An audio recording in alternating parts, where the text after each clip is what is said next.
అందరికీ ధన్యవాదాలు. ఈరోజు మనము దేవి భాగవతము పారాయణ చేసుకుందాం. ఓం ఓం ఓం ఓం గణానాం త్వా గణపతిం అవామహే జ్యేష్ఠరాజం బ్రహ్మణం బ్రహ్మణస్పత ఆనశృణ్వన్నోతిభిస్సీదసాదనం శ్రీమన్మహాగణాధిపతయే నమః. శ్రీ సరస్వత్యై నమః. శ్రీ గురుభ్యో నమః. హరి ఓం. సౌనకాది మహామునులు కలికాల దోషాలకు భయపడి బ్రహ్మదేవుని ఆజ్ఞ మేరకు నైమిషారణ్యంలో తలదాచుకున్నారు. నిరంతరం యజ్ఞయాగాది క్రతువులు విధి విధానంగా నిర్వహిస్తున్నారు. మధ్య మధ్యలో విరామ సమయాల్లో కాలక్షేపం కోసం పురాణ శ్రవణం చేస్తున్నారంట వాళ్ళు. 18 పురాణాలు రచించిన వ్యాస భగవానుడికి సాక్షాత్తు శిష్యుడైన సూతుడు ఒక్కొక్కటిగా పురాణాలు వినిపిస్తూ ఉన్నాడంట. అందరూ శ్రద్ధాశక్తులతో వింటున్నారు. ఒక రోజున సౌనకాది మహర్షి, మహానుభావ సూత మహర్షి 18 పురాణాలను సమగ్రంగా అధ్యయనం చేశావు. నువ్వు ధన్యుడివి. మీ గురువుగారి అనుగ్రహం వల్ల నీకు పురాణం అంటే పంచలక్షణాలు, పురాణ రహస్యాలు అన్నీ పూర్తిగా అవగతమయ్యాయి. దీనికి తోడు శ్రోతలకు తనవు పులకించేట్టు రోమహర్షణంగా కథ చెప్పే నేర్పు నీకు పుట్టుకతోనే లభించిందయ్యా. మా అదృష్టం బాగుండి నువ్వు ఈ పుణ్యక్షేత్రానికి ఇలా దయచేశావు. మేమంతా ధన్యులము. చెవులుండి పురాణాలు వినని వాళ్ళు నిజంగా విధి వంచితులు. సడ్రసోపేతమైన విందుతో నాలుక సంతృప్తి చెందినట్టు నీ వంటి పండితుల వాక్తుతో చెవులు పండుగ అయ్యేలా వినాలి. చెవులు లేని పాములు సైతం శబ్దానికి సంబరపడుతున్నాయి. అటువంటిది చెవులుండి పురాణాలు వినకపోతే అవి చెవులే కాదు. అందుచేత మేమంతా వినాలనే కోరికతో నీ చుట్టూ చేరాము. ఎవరైనా ఎలాగోలాగా కాలం గడపాలి కదా అని అనుకుంటూ ఉన్నారు. కొంతమంది ఏమో వ్యసనాలతో కాలం గడుపుతున్నారు. వాళ్ళే మూర్ఖులు అంటున్నాడు ఇక్కడ. శాస్త్ర చింతనలతో కాలం గడుపుతున్నారు. వాళ్ళే పండితులు అంటున్నారు ఇక్కడ. ఏనకేనా ప్యుపాయేన కాలాతివాహనం స్మృతం వ్యసనైరిహ మూర్ఖాజాం బుధానాం శాస్త్రచింతనై. శాస్త్రాలు కూడా చాలా విచిత్రంగా ఉంటాయి. వాటిలో కొన్ని స్వల్ప వితండవాదాలు ఉంటాయంట. అనేకమైనటువంటి వితండవాదాలు ఉంటాయి అందులో కొన్ని. అవి కొందరికి గర్వాన్ని కలిగిస్తాయి. వేదాంత శాస్త్రమైతే సాత్వికమే ఉంటుంది అందులో. మీమాంస శాస్త్రం మాత్రము రాజసము, హేతువాదాలతో నిండిన న్యాయశాస్త్రం పూర్తిగా తామసము. తామసం అంటే కోరికల గురించి ఇచ్చిండేది. సాత్వికం అంటే భగవంతుని సత్యమైనటువంటి తత్వజ్ఞానాన్ని తెలియజేసేటివి. ఇంకా రాజసం అంటే మామూలుగా భక్తి, వైరాగ్యము, కోరికలు అన్నీ అందులో ఉంటాయన్నమాట. అలాగే పురాణాలు కూడా త్రిగుణాత్మకాలని విన్నాను. వాటిలో సర్వలక్షణ సమన్వితమైన దేవీ భాగవతం పంచమ వేదమని, పుణ్యప్రదమని, భుక్తిముక్తిదాయకమని నీ మాట వల్లనే తెలిసింది. ఆ పురాణాన్ని తెలియజేసి సవిస్తరంగా చెప్పు. నీ నోట వినాలని మాకందరికీ ఎంతో కుతూహలంగా ఉంది. ఇప్పటికీ చాలా పురాణాలు చెప్పావు, అయినా మాకెవ్వరికీ తృప్తి తీరలేదు. అమరులు అమృతం సేవించారు, తృప్తి పొందారా ఏమన్నా? లేదే. ఇంతకీ ఏమిటట అమృతం గొప్ప? అంత గొప్ప ఏమి? భాగవతం చదివితే అమృతం అంటే ఈ యొక్క యజ్ఞాన్ని చేసి ఆ అమృత పానాన్ని సేవించి ఆ పుణ్యఫలం అయిపోగానే మళ్ళీ భూలోకానికి రావాల్సిందే. ఎంత సేవిస్తే మాత్రము ముక్తి వస్తుందా? రాదు. స్వర్గలోక ప్రాప్తి మాత్రమే దక్కుతుంది. మళ్ళీ నరకలోకానికి రావాలి. ముక్తి మోక్ష మార్గం కలిగిందంటే ఇంకా వాళ్ళకి జన్మ అనేది ఉండదన్నమాట. అదే భాగవతామృతమైతే వెంటనే సంకటాలన్నీ తొలగిపోతాయి, ముక్తి కూడా లభిస్తుంది. చదివిన వెంటనే సంకటాలన్నీ తొలగిపోతాయి, తర్వాత ముక్తి కూడా లభిస్తుందంట.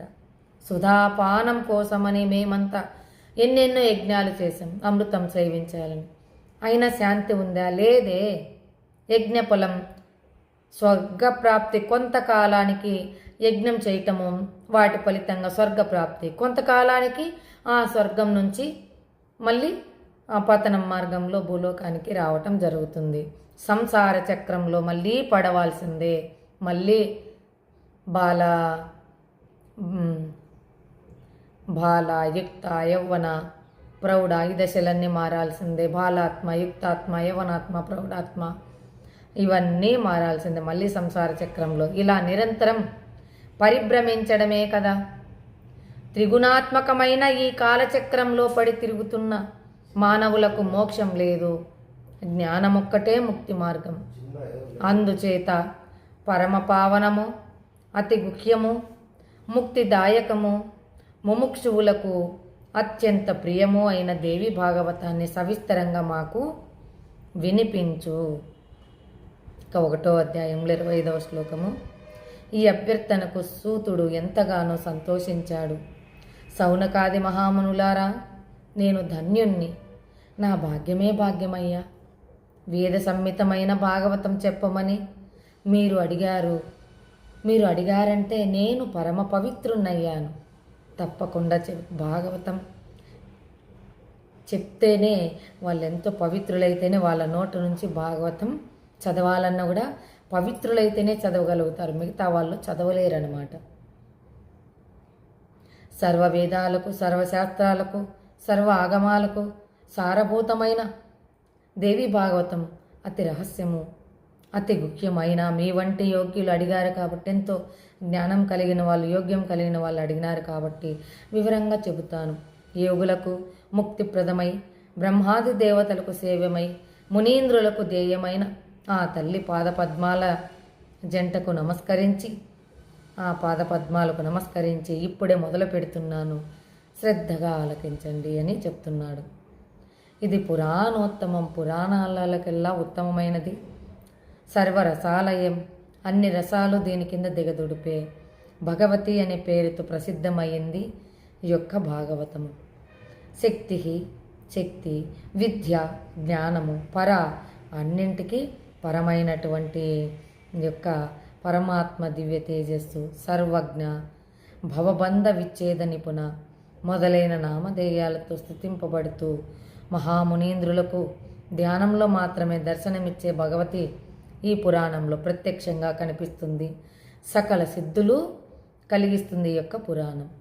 సదసత్వరూపమైన ఈ అఖిల జగత్తును త్రిగుణాత్మకమైన స్వీయ శక్తితో తానే సృష్టించి, రక్షించి, కల్పాంతంలో ఉపసంహరించి, ఒంటరిగా వినోదించే ఆ విశ్వజనని, ఆ లోకమాతకు మరొక్కసారి మనసులో స్మరిస్తున్నాను. వేదవేత్తలైన పౌరాణికులు బ్రహ్మదేవుడు సృష్టికర్త కదా అని చెప్తారు కదా. కొంతమంది పురాణ ప్రవక్తలు బ్రహ్మదేవుడు సృష్టికర్త అని చెబుతున్నారు కదా. ఆ బ్రహ్మదేవుడు శేషశయ్యపై విశ్రమించి విష్ణుమూర్తి నాభికమల నుంచి బ్రహ్మదేవుడు గొప్ప అనుకుంటున్నాడు. మరి ఆ బ్రహ్మదేవుడు ఎక్కడి నుంచి ఉద్భవించాడు? విష్ణుమూర్తి నాభి నుంచి ఉద్భవించాడు. పోనీ విష్ణుమూర్తి గొప్ప అనుకుందామంటే అతడి సృష్టి స్వతంత్రం కాదని, జీవుల కర్మానుసారం జరుగుతుందని బ్రహ్మదేవుడే చెప్పాడు. జీవుడు మంచి చేస్తే పుణ్య జీవితం, కర్మ చేస్తే చెడ్డ జీవితం అనేది వాళ్ళ కర్మానుసారంగా నేను ఇచ్చాను, కానీ నా స్వతహాగా సృష్టించే హక్కు నాకు లేదన్నాడు బ్రహ్మదేవుడు. ఇంతకీ విష్ణుమూర్తికి ఆధారము విష్ణుమూర్తి గొప్ప అనుకున్న బ్రహ్మదేవుని కంటే. కానీ విష్ణుమూర్తికి కూడా ఒక ఆధారం ఉంది కదా, ఆదిశేషుడు. ఆదిశేషుని ఆధారంగా మహాసముద్రం పైన ఆదిశేషుడు ఉన్నాడు కదా. పోనీ ఆదిశేషుడే ఆధారం గొప్పవాడు అనుకుందామా? అలా కాదే, సముద్రం ఉంది.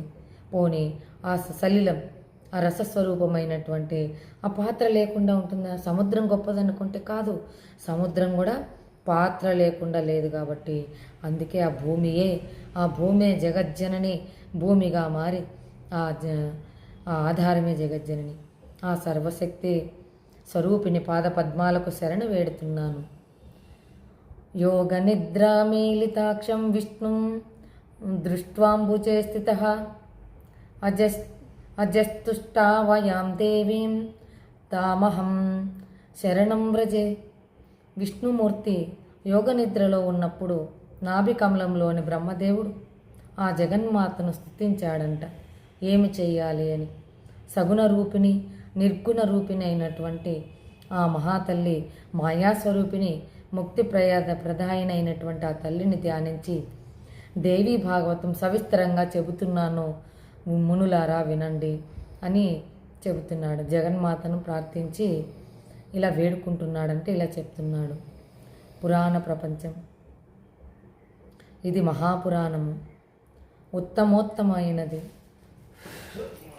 మొత్తం 18,000 శ్లోకాలు, 12,000 స్కందాలు, 318 అధ్యాయాలు. ప్రథమ స్కందంలో 20 అధ్యాయాలు, ద్వితీయ స్కందంలో 12 అధ్యాయాలు, తృతీయ స్కందంలో 30 అధ్యాయాలు, చతుర్థ స్కందంలో 25 అధ్యాయాలు, పంచమ స్కందంలో 35 అధ్యాయాలు, షష్ఠ స్కందంలో 31 అధ్యాయాలు, సప్తమ స్కందంలో 40 అధ్యాయాలు, అష్టమ స్కందంలో 20 అధ్యాయాలు, 24 అధ్యాయాలు, నవమ స్కందంలో 50 అధ్యాయాలు, దశమ స్కందంలో 13 అధ్యాయాలు, ఏకాదశ స్కందంలో 24 అధ్యాయాలు, ద్వాదశ స్కందంలో 14 అధ్యాయాలు ఉంటాయని ప్రణాళిక. ఇది ఎంత గ్రంథ ఆరంభంలోనే తెలియచేశారు వ్యాస భగవానుడు వారు. సర్గచ్చ ప్రతిసర్గచ్చ వంశో మన్వంతరాణి చ వంశానుచరితం చైవ పురాణం పంచలక్షణం. పురాణానికి 5 ప్రధాన లక్షణాలున్నాయి. సర్గము మొదట, ప్రతిసర్గము చివర సర్గ అంటే వంశము, ఏ వంశం, మన్వంతరాలు ఏ మన్వంతరంలోనిది. వంశానుచరితం అనేవి పురాణంలో ఉండాలి. నిర్గుణ స్వరూపిణి అయిన లోకమాత జగత్సృష్టి కోసం 3 రూపాలు ధరించింది. సాత్విక శక్తి మహాలక్ష్మి రూపంగాను, రాజశక్తి మహాసరస్వతి రూపంగాను, తామస శక్తి మహాకాళి రూపంగాను ఆవిర్భవించింది. కాబట్టి దీనిని సర్గము అంటారు. శాస్త్రవేత్తలు అటుపైన త్రిమూర్తుల ఉత్పత్తి జరిగింది. పాలన కోసం హరిని నియమించాడు, ఉత్పత్తి కోసం బ్రహ్మను నియమించారు, నాశనం కోసం రుద్రుడిని నియమించారు. దీన్ని ప్రతిసర్గ అంటాము. రాజులకు సంబంధించి సూర్యవంశము, చంద్రవంశాలను, రాక్షసులకు సంబంధించిన హిరణ్యకశిపు ప్రభృతుల వంశాలను వివరించటమే వంశం యొక్క అంశము. స్వయంభువుడు మొదలుకొని ఆయా మనువుల వారి కాలాలను వర్ణించి చెప్పడమే మన్వంతరాలంటే. వారి వంశాల అనుక్రమాన్ని తెలియజెప్పడమే వంశానుచరితం. ఇలా పురాణాలన్నీ పంచలక్షణయుక్తాలు. ఇవిగాక వ్యాస భగవానుడు 1,25,000 శ్లోకాలతో 1,00,000 అంటే భారతం రచించాడు. దీన్ని ఇతిహాసం అని అంటారు. ఇది పంచమ వేదం. ఓకే, ధన్యవాదాలు. ఓం గురు బ్రహ్మ గురు విష్ణు గురుదేవ మహేశ్వర పరబ్రహ్మ తస్మై శ్రీ గురువే నమః. ఓం పూర్ణమద పూర్ణమిదం పూర్ణాత్ పూర్ణముదచ్యతే పూర్ణస్య పూర్ణమాదాయ పూర్ణమేవావశిష్యతే. ఓం శాంతి శాంతి శాంతి. యదక్షరపదభ్రష్టం మాత్రాహీనం చేద్భవేత్ తత్సర్వం క్షమ్యతాం దేవ నారాయణ నమోస్తుతే. ఓం శాంతి శాంతి శాంతి. మళ్ళీ రేపు కలుద్దాం. ఈ ఛానల్ నచ్చితే సబ్స్క్రైబ్ అండ్ షేర్ ప్లీజ్.